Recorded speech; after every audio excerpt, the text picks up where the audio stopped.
Japan এই দেশটির কথা মনে করলেই প্রথমেই মনের মাঝে ফুটে ওঠে সেখানকার সুন্দর পরিবেশের কথা, যেখানে জাপানি লোকেরা তাদের পরিবেশকে ভগবানের মতন করে রক্ষা করেন, সাজিয়ে রাখেন এমনভাবে যেন কোনো রূপকথার জগৎ।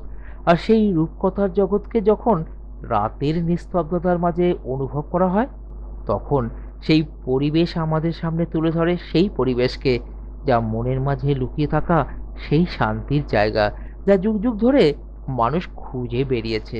হ্যাঁ, না আমি জাপানে যাইনি, এই কলকাতার মাঝেই লুকিয়ে আছে একটি সুন্দর মিনি জাপান। এই মিনি জাপানের রাতের সৌন্দর্যের মাঝে নিয়ে যাচ্ছি আপনাদেরকেও আমাদেরই সাথে এই ভিডিওর মাধ্যমে।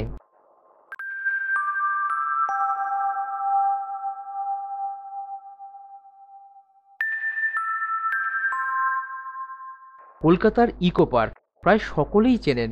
সেই ইকো পার্কের ১ নম্বর গেট দিয়ে টিকিট নিয়ে প্রবেশ করে গেলাম একটু সন্ধে বেলাতে।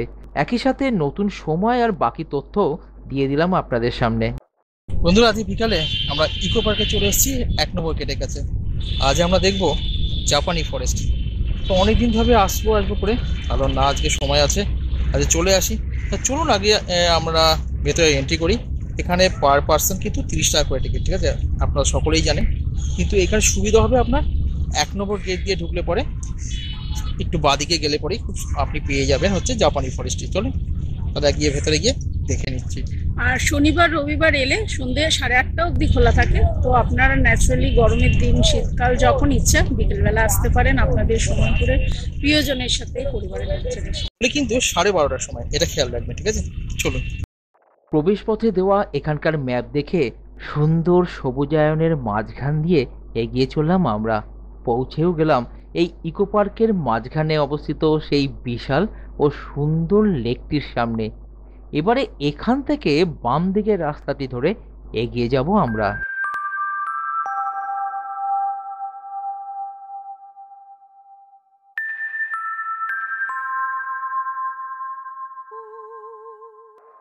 এই জাপানি ফরেস্টের মাঝেই রয়েছে জাপানি রেস্টুরেন্ট। যেহেতু আমরা রাতের পরিবেশ দেখব, তাই ঠিক করলাম আমরা যে আগে এখানে একটু খাওয়া দাওয়া করে নেওয়া যাক। সেই মতন আমরা প্রবেশও করে গেলাম এখানে। দূরে দেখলাম ব্যাম্বু চেমস। এটি আমরা রাতের বেলাতে ভালো করে দেখে নেব, কিন্তু তার আগে প্রবেশ করে গেলাম রেস্টুরেন্টের ভিতরে। বেশ ভালো ব্যবস্থা ও খাবারের মানও কিন্তু বেশ ভালো লেগেছিল।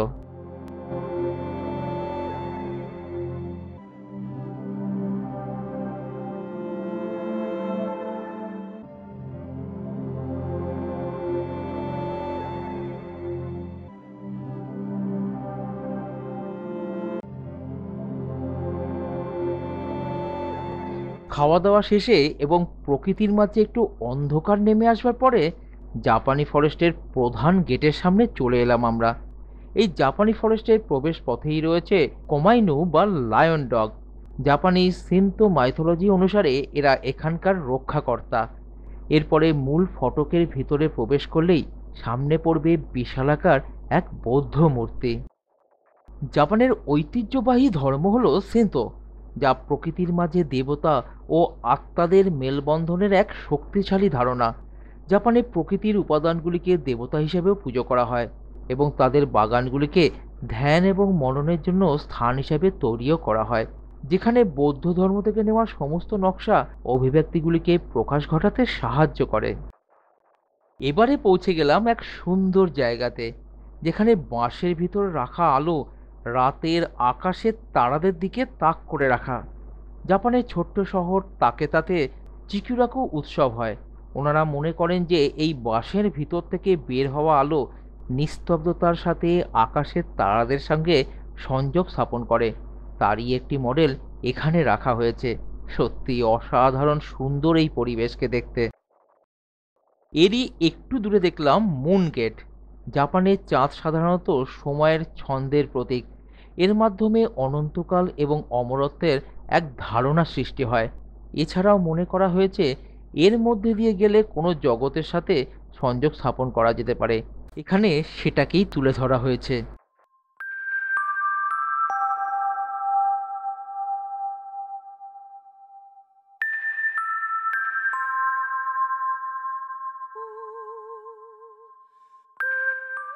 এবারে এগিয়ে চললাম জাপানি তরির দিকে। পেছনে দেখছেন, এটাকে বলা হয় জাপানি ভাষা তরি। আমাদের বাংলা ভাষা বলুন বা ইন্ডিয়ান ভাষায় বলুন, তোরণ যেটা বলা হয়, সে তোরণ আর তরি একই জিনিস। মানুষ জীবনে অনেক সময় অধৈর্য হয়ে ওঠে, সেই মনের অধৈর্যকে ধৈর্যে রূপান্তর করবার জন্যই জাপানে এই একটির পর একটি তরি সাজিয়ে রাখা হয়। বলা হয় যে এই তরিগুলির মাঝখান দিয়ে মোট 60 পা গুণে হেঁটে পেরিয়ে গেলে মনের চাপ দূর হয়ে যায়।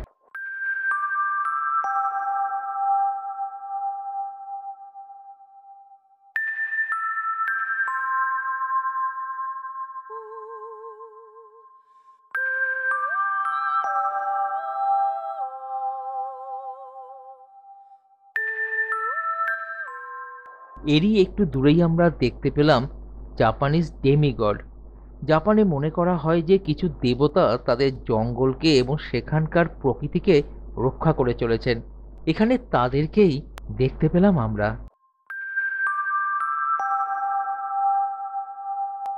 রয়ানজি মনেস্ট্রির অনুকরণে এখানে একটি মনাস্ট্রি তৈরি করা হয়েছে, যেখানে একটি প্যাগোডাও আছে। এই ইকো পার্ক তৈরির সময় যে অংশটিতে দ্বিতীয় বিশ্বযুদ্ধের সময় এখানে আসা জাপানের সন্ন্যাসীর দেহাবশেষ পাওয়া যায়, সেখানেই এটিকে তৈরি করা হয়েছে। এখানে আপনারা বৌদ্ধ প্রার্থনা চাকাও দেখতে পাবেন। এটি সত্যিকারের একটি মনাস্ট্রি, তাই এখানে প্রবেশ করলে এখানকার পবিত্রতা একটু রক্ষা করে চলবেন।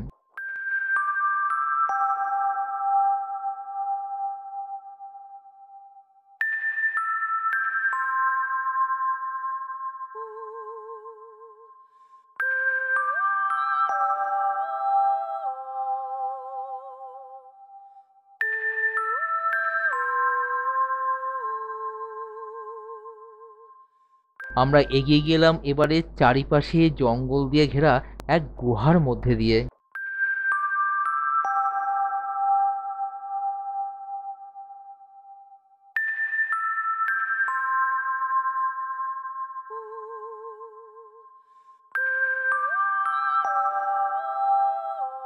মনের চাপ এবং দুর্ভাবনা দূর করবার জন্য একই লাইন বরাবর হেঁটে চলার জন্য জাপানিজ ল্যাবিরিন্থ দেখতে পেলাম এখানে। এখন সেটিকেই তুলে ধরছি আপনাদের সামনে।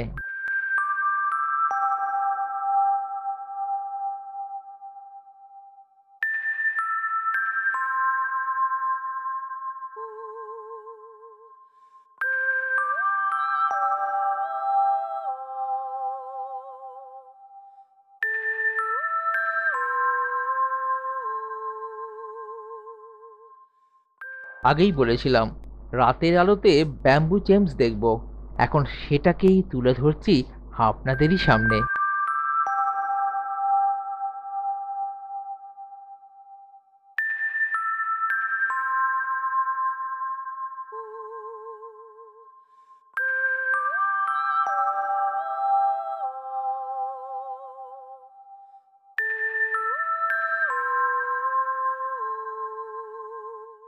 বন্ধুরা, এই বাস দিয়ে যে চারদিকে এই যে সার্কেলটা করা আছে, যখন প্রচণ্ড জোরে হাওয়া বয়, তখন এই একটার বাসের সাথে আরেকটা বাসের যে ধাক্কা এবং এর মাঝখান দিয়ে যে হাওয়া পাস করে, তাতে একটা অসাধারণ সুন্দর একটা আওয়াজ বেরোয়, যা মনকে শান্ত করে তোলে।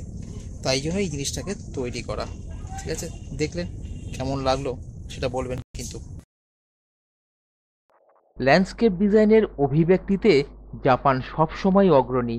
জাপানি বাগানের নকশার কেন্দ্রবিন্দুই হলো প্রকৃতির প্রতি উপলব্ধি এবং সম্মান। সেটাই সামনে থেকে আমরা উপলব্ধি করলাম কলকাতার ইকো পার্কের জাপানি ফরেস্টে। মনটাও কিন্তু শান্তিতে ভরে উঠল। এবারে এই মনের শান্তি নিয়ে আমরা ফিরে যাচ্ছি আমাদের বাড়ির পথে। ফিরে আসবো এরকমই আরেকটি লুকানো সম্পদের খোঁজ নিয়ে। তাই আমাদের সাথে থাকুন, একই সাথে দেখতে থাকুন আপনাদেরই এই প্রিয় চ্যানেলটিকে। দিনের শেষে একটাই কথা বলার, ভালো থাকুন, সুস্থ থাকুন, সাথে আপনার পরিবেশকে পরিষ্কার রাখুন, সাথে নিজের মন যেটা বলছে সেটাই করুন, নিজের সাথে সবার মনে আনন্দ ছড়িয়ে দিন।